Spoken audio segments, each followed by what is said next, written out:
आप सभी छात्रों का एक बार फिर से Subhash study centre YouTube channel पर हार्दिक स्वागत है। और आज का यह वीडियो हिंदी के कुछ महत्वपूर्ण प्रश्नों से संबंधित है जो आपके 2022 के लिए मोस्ट इम्पोर्टेंट है, जो आपकी 2022 में परीक्षाएं होने वाली हैं। तो यदि आप कक्षा 9 के छात्र हैं, कक्षा 10 के छात्र हैं, कक्षा 11 अथवा कक्षा 12 के छात्र हैं, तो यह वीडियो आपके लिए मोस्ट इम्पोर्टेंट होने वाला है और इस वीडियो में बताए गए प्रश्न आपके लिए मोस्ट इम्पोर्टेंट होंगे। तो चलिए शुरू करते हैं आज के महत्वपूर्ण प्रश्नों को। उससे पहले यदि आप चैनल पर नए हैं तो चैनल को सब्सक्राइब जरूर कर लेना और बेल आइकन को जरूर प्रेस कर दीजिए ताकि आपको नोटिफिकेशन प्राप्त होता रहे जब वीडियो अपलोड किया जाए। तो पहला प्रश्न क्या है, भक्ति काल के प्रमुख कवियों एवं उनकी एक एक रचना का नाम बताना है आपको। और मोस्ट इम्पोर्टेंट प्रश्न है, कभी कभी भक्ति काल के 2 प्रमुख कवियों के नाम पूछा जाता है या कभी कभी भक्ति काल के प्रमुख 4 कवियों के नाम पूछा जाता है। तो यहाँ पर मैं आपको भक्ति काल के 4 प्रमुख कवियों के नाम बताऊंगा और उनकी एक एक रचना का नाम बताऊंगा जो आपको याद कर लेना है। तो सबसे पहले कवि कौन थे? कबीर दास। भक्ति काल के पहले और प्रमुख कवि कौन थे?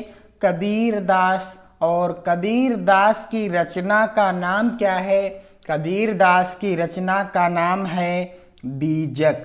कबीर दास की रचना का नाम क्या है? बीजक है। और दूसरे कवि कौन थे? मलिक मोहम्मद जायसी।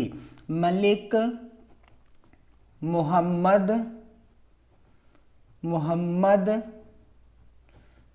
जायसी। मलिक मोहम्मद जायसी जो कि भक्ति काल के दूसरे कवि थे और इनकी रचना का नाम क्या था? पद्मावत। आपने पढ़ा होगा पद्मावत किसकी रचना है? मलिक मोहम्मद जायसी की रचना है। मलिक मोहम्मद जायसी की रचना है पद्मावत। और भक्ति काल के तीसरे प्रमुख कवि कौन थे? गोस्वामी तुलसीदास। गोस्वामी तुलसीदास भक्ति काल के तीसरे प्रमुख कवि थे गोस्वामी तुलसीदास। और गोस्वामी तुलसीदास जी की रचना का नाम रामचरितमानस। गोस्वामी तुलसीदास जी की रचना का नाम क्या था? रामचरितमानस। रामचरितमानस गोस्वामी तुलसीदास की प्रसिद्ध रचना है। और अगले और चौथे प्रमुख कवि कौन थे भक्ति काल के? सूरदास। और सूरदास जी की रचना का नाम सूरसागर। और इनकी अन्य रचनाएं हैं सूरसारावली और साहित्य लहरी। तो यहाँ पर मैं आपको एक ही रचना का नाम बताऊंगा और आपको याद करने में भी आसानी है कि सूरदास सूरसागर। यहाँ पर आप देख सकते हैं बिल्कुल आसान सा क्वेश्चन है। कबीर दास बीजक, मलिक मोहम्मद जायसी की रचना पद्मावत, गोस्वामी तुलसीदास की रचना रामचरितमानस और सूरदास की रचना सूरसागर। अगला आज का महत्वपूर्ण प्रश्न क्या है? सगुण काव्य धारा के 2 कवियों एवं उनकी एक एक रचना का नाम बताना है आपको। भक्ति काल के सगुण काव्य धारा के किन्हीं 2 कवियों के नाम बताना है और उनकी एक एक रचना का नाम भी आपको बताना है। तो सबसे पहले कवि कौन थे? सगुण काव्य धारा के प्रमुख कवि गोस्वामी तुलसीदास।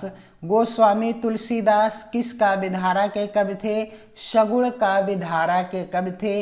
और गोस्वामी तुलसीदास के आराध्य देव यानी इन्होंने किसकी उपासना की? तो इन्होंने गोस्वामी तुलसीदास जी ने भगवान श्री रामचंद्र जी की उपासना की या इनके आराध्य देव कौन थे? भगवान श्री राम।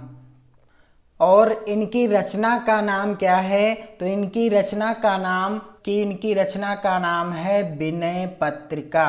इनकी रचना जो कि विनय पत्रिका काफ़ी प्रसिद्ध रचना है और बोर्ड परीक्षाओं में पूछा जाता है कि विनय पत्रिका रचना की भाषा क्या है। तो विनय पत्रिका रचना की भाषा क्या है? ब्रज भाषा है। और अगले दूसरे सगुण काव्य धारा के प्रमुख कवि कौन थे? गोस्वामी तुलसीदास के बाद सूरदास। कौन थे? सूरदास सगुण काव्य धारा के प्रमुख कवि थे। और सूरदास जी की दूसरी रचना जो कि मैंने आपको यहाँ पर बताया है, पहली रचना सूरसागर और दूसरी रचना सूरसारावली। सूरसारावली सूरदास जी की ही रचना है और साहित्य लहरी भी सूरदास जी की ही रचना है। तो वीडियो को आप अधिक से अधिक मित्रों में शेयर जरूर करें और चैनल पर यदि आप नए हैं तो सब्सक्राइब जरूर कर लें, क्योंकि यहाँ पर मैं आपको इसी तरह के महत्वपूर्ण वीडियोज के साथ आपकी बेहतर तैयारी को करवाता रहूँगा। आप अपनी मेहनत और लगन के साथ तैयारी करते रहिए। जय हिंद।